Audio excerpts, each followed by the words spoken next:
৮৫ lakh piece চামড়া সংগ্রহের লক্ষ্যমাত্রা নিয়ে মাঠে নামছেন ট্যানারি মালিকরা। অর্থ সংকটে লক্ষ্যমাত্রা পূরণে সংশয় তাদের।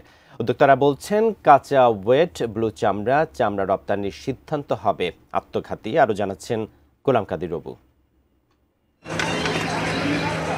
চামড়া সংগ্রহের সবচেয়ে বড় মৌসুম ঈদুল আজহা। বছর জুড়ে যত চামড়া সংগ্রহ হয় তার ৬০%-এরও বেশি হয় এই ঈদেই। চামড়া কিনতে প্রস্তুত ট্যানারি মালিকরাও। এবার কিনতে চান গরু, খাসি, মহিষ সব মিলে ৮৫ লাখ পিস চামড়া, যা আগের বছরের চেয়ে কম। তবে চামড়া কিনতে উদ্যোক্তাদের ঋণ মিলেছে মাত্র ১২৫ কোটি টাকা। পুরন বোতলে নতুন করে পানি ঢালা, হ্যাঁ, ওই সমস্ত বিগত সরকারের সময় যারা বেনিফিট পাইছে এখনও তারা ওই বেনিফিটটা পাচ্ছে। এগুলো যদি ঠিক করে টাকা না দেওয়া হয় তাহলে ট্যানারি মালিকরা চামড়া কিনতে পারবে না। যদি টাকা না থাকে, খেলাপি থাকে, তারপর ক্যাশ সাবসিডি টাকাটা পর্যন্ত তারা পায় নাই।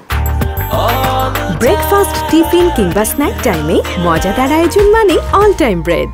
১২৫ কোটি টাকার একটা প্রথম ধাপ হয়েছে, তারপরে চামড়া কেনার পর আবার দ্বিতীয় ধাপ, তারপর আবার তৃতীয় ধাপ। তো আমি মনে করি যে এটা বাজার কন্ট্রোল করার জন্য খুবই অপ্রতুল। কাঁচা চামড়া সংগ্রহে মাঠে নামে মাদ্রাসা, এতিমখানাও। এবার তাদের বিনামূল্যে দেয়া হচ্ছে ৩০ লাখ মেট্রিক টন লবণ। তবে রপ্তানির সিদ্ধান্ত নিয়ে চিন্তিত উদ্যোক্তারা। কেমিক্যাল ব্যবসায়ী, তারপরে এজেন্ট, তারপরে বিভিন্ন যারা এর সাথে জড়িত, এখানে অনেক লোকের ইনভলভমেন্ট, একদম গ্রামগঞ্জ থেকে গরু পালা হইতে হইতে তো প্রত্যেকটা লোকে এফেক্টেড যদি কাঁচা চামড়া রপ্তানি করা হয় এবং ওইগুলো চামড়া রপ্তানি করা হয়।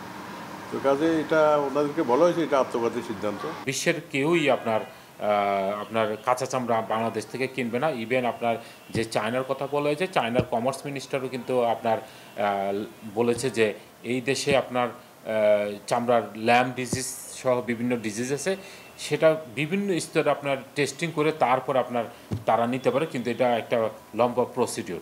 সাভার ট্যানারি পল্লীতে এখনও পুরোপুরি প্রস্তুত নয় কেন্দ্রীয় বর্জ্য শোধনাগার। তাই বৈশ্বিক মান সনদ পাচ্ছে না ট্যানারিগুলো। সেজন্য এখান থেকে চামড়া কিনছে না যুক্তরাষ্ট্র, ইউরোপ সহ বিভিন্ন দেশ। এ সুযোগে কম দামে বাংলাদেশ থেকে চামড়া কিনবে কেবল চিনি। এই চাইনিজ মার্কেটের আমাদের এখন ভরসা। আমাদের বাংলাদেশ লোকাল মার্কেটে বড় মার্কেট আছে, আমরা সেই মার্কেটও দিতে পারছি না, কারণ আমাদের এলজালি সনদ নাই। কারণ এখানে কিন্তু এই লোকাল মার্কেটের যত ফ্যাক্টরি আছে এনারা কিন্তু ইম্পোর্ট করে আনে, বিক্রি করা ছাড়া আমাদের কোনো উপায় নেই। আর চাইনিজরা আমাদের টাকাকে পয়সা করে ফেলছে। আগে আমরা ডলারে বিক্রি করতাম, এখন সেন্টে বিক্রি হয়। ২০২৫ সালের মধ্যে চামড়া রপ্তানি $5 বিলিয়ন হওয়ার কথা থাকলেও এখনও তা আটকে আছে $1 বিলিয়ন মধ্যেই। গোলাম কাদির রবু, এটিএন নিউজ, ঢাকা।